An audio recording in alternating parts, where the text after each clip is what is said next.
Hello friends, welcome to back my channel The Literature Knowledge. In this video, we talk about elegy. Elegy, their types and history of elegy. दोस्तों आपने पिछली video में अगर sonnet के बारे में नहीं पढ़ा है, ओड के बारे में नहीं पढ़ा है तो डिस्क्रिप्शन में जाके चेकआउट कर लीजिएगा। मैंने लिंक डिस्क्रिप्शन में दे दिया हुआ है। तो आज के इस वीडियो में हम बात करने वाले हैं एलिजी के बारे में। What is elegy, there types and history of elegy. At first we know that definition of elegy. इसका डिफिनेशन क्या है? तो it is a sorrowful poem.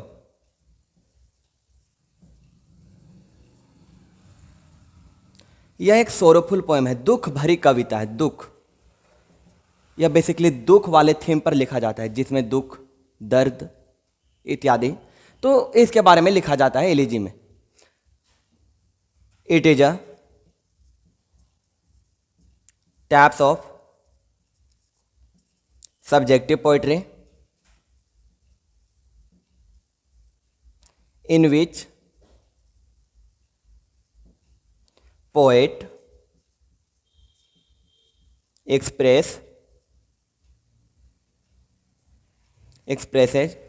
his personal feelings by the poem. यह क्या है कि एक प्रकार का सब्जेक्टिव पोइट्री है। It is a type of subjective poetry in which a poet express his personal feeling with the help of poem. Poem के माध्यम से अपना व्यक्तिगत विचार, पर्सनल फीलिंग्स को जाहिर करता है। इसे ही हम सब्जेक्टिव पोइट्री कहते हैं। सब्जेक्टिव पोइट्री और ऑब्जेक्टिव पोइट्री के बारे में यदि आपको और अच्छे से जानना हो तो आप पिछली वीडियो मेरे देख सकते हैं, उसमें मैंने सारा कुछ डिटेल से बताया हुआ है। तो यह क्या है? एक सोरेफुल पोएम है जो कि दुख पर लिखा जाता है बेसिकली। यह सब्जेक्टिव पोइट्री का एक टाइप्स है जिसमें पोइट अपना व्यक्तिगत विचार, पर्सनल फीलिंग्स शेयर करता है। अब बात करते हैं इसकी ओरिजिन के बारे में। ओरिजिन यानी इसका जन्म स्थान। जैसा कि हम जानते हैं दोस्तों कि सोनेट के जन्मदाता दांते हैं। दांते के द्वारा सबसे पहले सोनेट लिखा गया था। Sonnet were written for the first time by the Dante. Dante के द्वारा लिखा गया था। Ode is the written for the first time by the Pindar. Pindar के द्वारा फर्स्ट बार यानी पहली बार लिखा गया था। लेकिन जो एलिजी का ओरिजिन है, इसका जन्म स्थान और जन्मदाता है, वह अभी तक अननोन है। कोई नहीं जानता है, किसी को नहीं पता है कि यह ओरिजिन मतलब इनके जन्मदाता कौन है, कहाँ लिखा गया था, कैसे शुरुआत हुई, इनके बारे में कोई नहीं जानता था। अब आगे बात करते हैं यह किस थीम पर लिखा जाता है। या तो हमने जाना कि दुख पर लिखा जाता है, लेकिन दुख में किस प्रकार के दुख? दुख तो बहुत तरह के होते हैं, तो किस प्रकार के दुख पर लिखा जाता है, आइए हम आगे समझते हैं। दोस्तों बेसिकली इसके दो थीम है। यह दो थीम पर आधारित है, दो थीम पर बेस्ड है जिस पर यह लिखा जाता है। तो पहला थीम है डेथ ऑफ समवन।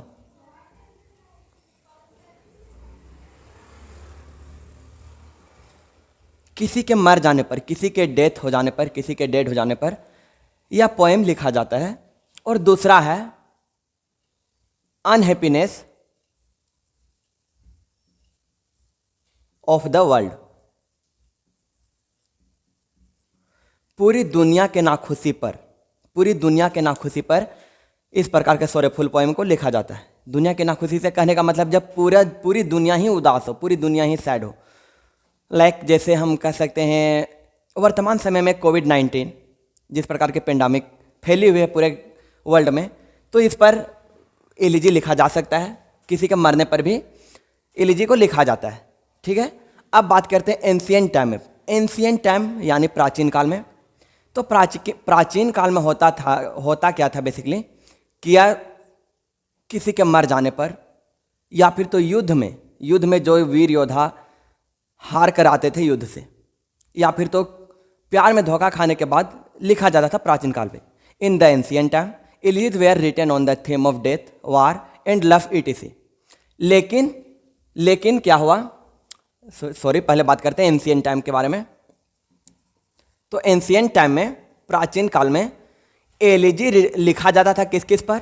लव, यानी प्यार में धोखा खाने पर, लव पर लिखा जाता था डेथ, किसी के मर जाने पर, या फिर तो वार के दौरान जब योद्धा हार जाते थे युद्ध में, तो हम कह सकते हैं उनकी संतावना के लिए यह लिखा जाता था एलिजी को।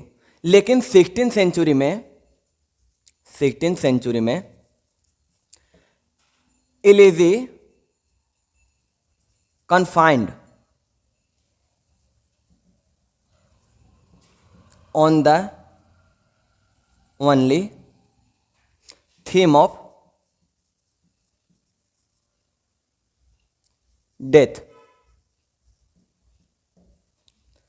दोस्तों 16th सेंचुरी से पहले तो लिखा जाता था या वार में, लव में, या फिर तो डेथ में, लेकिन 16th सेंचुरी के बाद इसे सिर्फ कन्फाइंड कर दिया गया, सीमित कर दिया केवल डेथ में।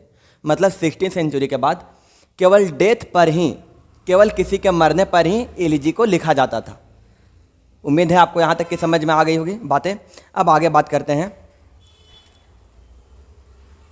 करते हैं कि किसी के मर जाने पर तो लिखा जाता ही है, किसी के मर जाने पर तो एलिजी को लिखा ही जाता है, लेकिन उसमें लिखा क्या जाता है? लिखा जाता है, लेकिन क्या लिखा जाता है, इस पर हम जानेंगे कि इन elegy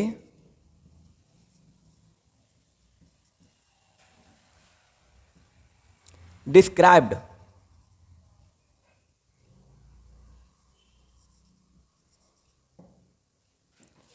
on the characters of dead person. तो बेसिकली क्या होता है कि जब कोई मर जाता है तो उसके हम जीवन चरित्र के बारे में एलिजी के माध्यम से बताते हैं, उनके पूरी घटना का वर्णन करते हैं, उनके लाइफ में क्या क्या हुआ, दुख वाले इसमें लिखा जाता है कि उनके जीवन में किस प्रकार की घटनाएं हुई, उनके पूरे जीवन चरित्र को एलिजी में कॉपी कर लिया जाता है, छाप दिया जाता है। अब बात करते हैं हम एलिजी के टाइप्स की, इसके कितने प्रकार होते हैं और सभी प्रकार के बारे में हम 1 by 1 करके वर्णन करेंगे। Friends, there are 4 types of elegy. The first is dirge, second is threnody, third is monody, and fourth is pastoral elegy. सबसे पहला है डर्ज, दूसरा है threnody, third is monody, and चौथा है पेस्ट्रोल एलिजी। फर्स्ट है डर्ज, सेकेंड है threnody, the third is monody, and fourth is pastoral elegy. Thereafter we know about 1 by 1 every characters, that means every topic. तो हम बात करते हैं dirge के बारे में कि डर्ज है क्या। डर्ज क्या है? Basically it is a types of short poem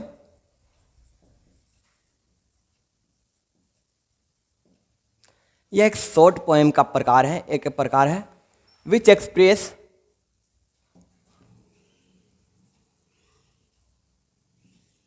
grip on the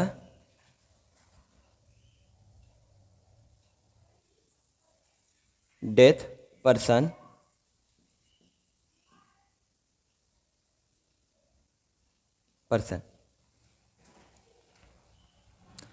dirge क्या है? It is a type of short poem which express grief on the death person. किसी व्यक्ति के मृत्यु हो जाने पर, ग्रीफ यानी दुख, तो किसी व्यक्ति के मृत्यु हो जाने पर दुख जाहिर करने वाला एक छोटा सा पोएम है, शॉर्ट पोएम है। It is called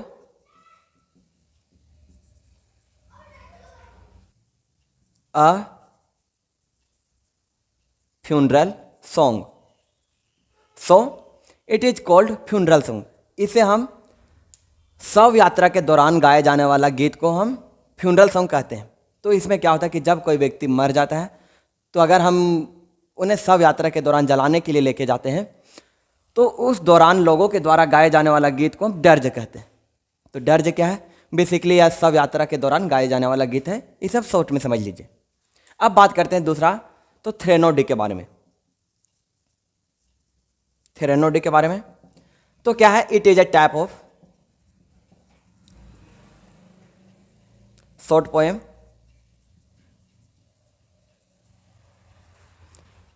express grief, grief मान यानी दुख।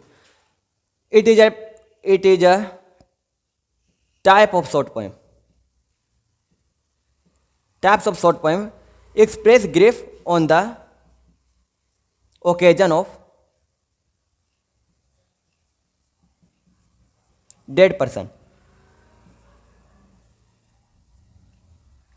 दोस्तों, डर्ज में हमने जाना कि यह शव यात्रा के दौरान गाए जाने वाला गीत है, लेकिन थ्रेनोडी जिसे हम अपनी लैंग्वेज में मैं समझाता हूं, यदि हम किसी की बरसी मनाते हैं, पुण्यतिथि मनाते हैं, तो उस दौरान गाए जाने वाला गीत को हम थ्रेनोडी कहते हैं।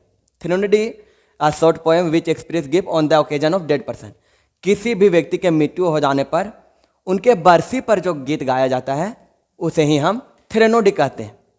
अब तीसरा नंबर आता है मोनोडी का। What is monody? अब बात करते हैं मोनोडी के बारे में। मोनोडी क्या है? What is monody? तो it is a type of short poem which express give by the only one person. It is a types of short poem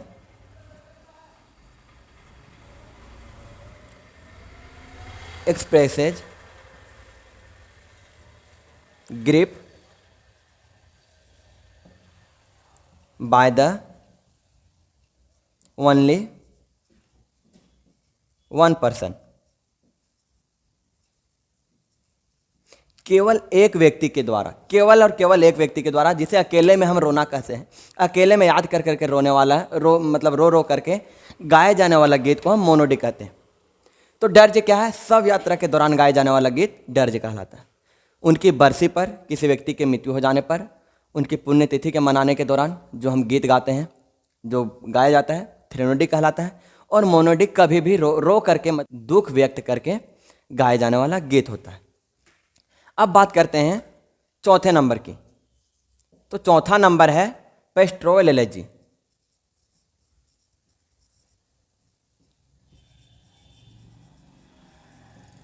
पेस्ट्रोल elegy, pastoral elegy है क्या? पहले मैं इसे मिटा देता हूँ। It is a type of short poem, it is a type of short poem which expresses grief, बस उसी तरह से है, which expresses grief by the shepherd on the death of his fellow shepherd. समझिए, शेफर्ड यानी चरवाहा। It is a type of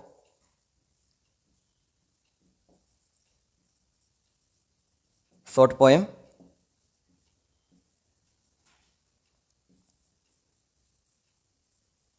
expresses grief by the shepherd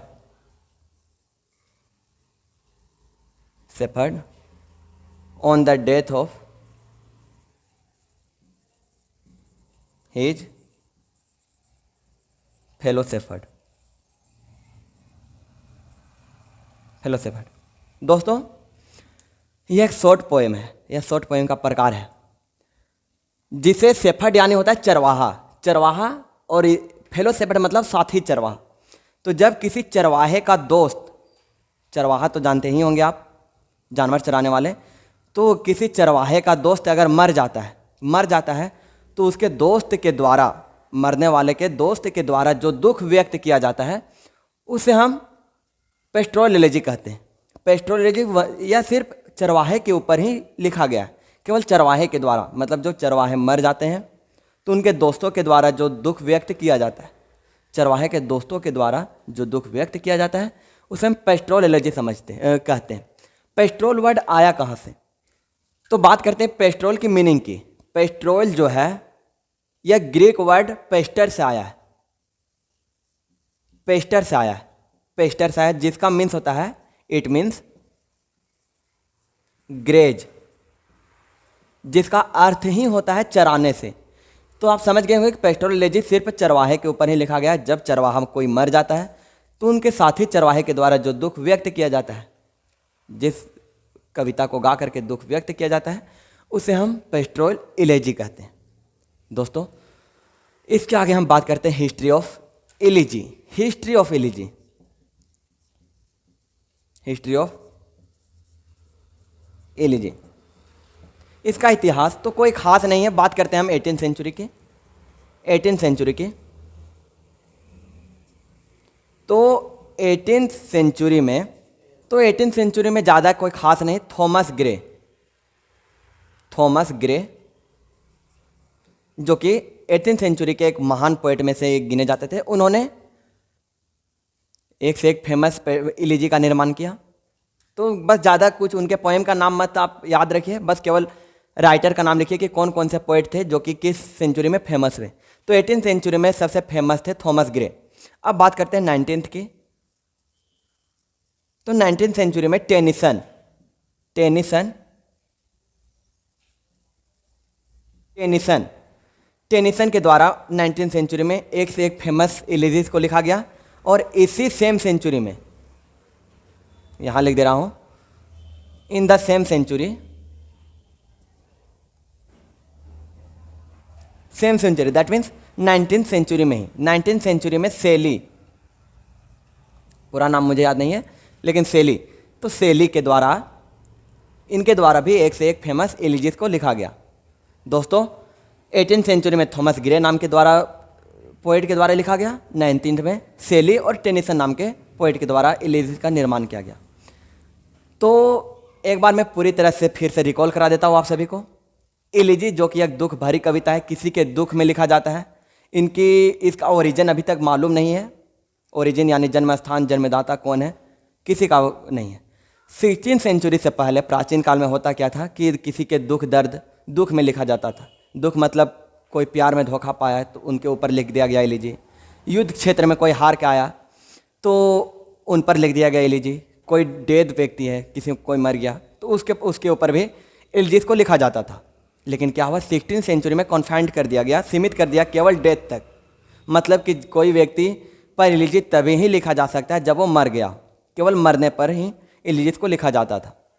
अब इलिजीज तो लिखा जाता था, लेकिन उसमें लिखा क्या जाता था, तो उसमें किसी व्यक्ति का पूरा जीवन चरित्र, लाइफ कैरेक्टर्स, मतलब कैरेक्टर स्केच का वर्णन कर दिया जाता था उस इलिजी में। इसके टाइप्स के बारे में हमने जाना। इसके 4 टाइप्स होते हैं, डर्ज, थ्रेनोडी, मोनोडी और पेस्टोरल इलिजी। डर्ज के बारे में थोड़ा सा बता देता हूँ। डर्ज क्या था कि यह शॉर्ट पोएम था, सोरोफुल पोएम का। सोरोफुल पोएम का एक छोटा सा प्रकार था जिसमें क्या होता था, शव यात्रा के दौरान लोगों के द्वारा गाया जाने वाला गीत होता था। जब किसी व्यक्ति को लाश जलाने के लिए या दफनाने के लिए लेके जाते थे तो उस दौरान गाया जाने वाला गीत डर्ज कहलाता था। थ्रेनोडी क्या होता था कि उनकी बरसी पर, किसी की पुण्यतिथि मना रहे हैं तो उनकी बरसी पर जो गीत गाया जाता था उसे हम थ्रेनोडी कहते थे। मोनोडी होता क्या था, अकेले में गाए जाने वाला गीत, अकेले में दुख को याद कर करके रो करके गाए जाने वाला गीत को हम मोनोडी कहते हैं। और पेस्टोरल इलिजी, पेस्टोरल इलिजी जो कि साथी चरवाहे के द्वारा अपने दोस्त के मर जाने पर दुख व्यक्त किया जाता था। जब कोई चरवाहा मर जाता था तो उसके दोस्तों के द्वारा जो दुख व्यक्त किया जाता था गा गा करके, तो उस प्रकार के इलिजी को पेस्टोरल इलिजी कहते हैं। पेस्टर शब्द ग्रीक से आया है जिसका अर्थ ही होता है चराने से। हिस्ट्री हमने जाना, 18th सेंचुरी में थॉमस ग्रे नाम के महान पोएट थे, उन्होंने इलिजीज का निर्माण किया। कुछ फेमस इलिजीज हैं उनका। 19th सेंचुरी में टेनिसन के द्वारा लिखा गया। और इसी सेम सेंचुरी में पीबी सेली नहीं, केवल सेली नाम के पोएट के द्वारा लिखा गया। तो दोस्तों, आज का यह लेक्चर समाप्त हुआ। मिलते हैं नेक्स्ट वीडियो में, तब तक के लिए जय हिंद।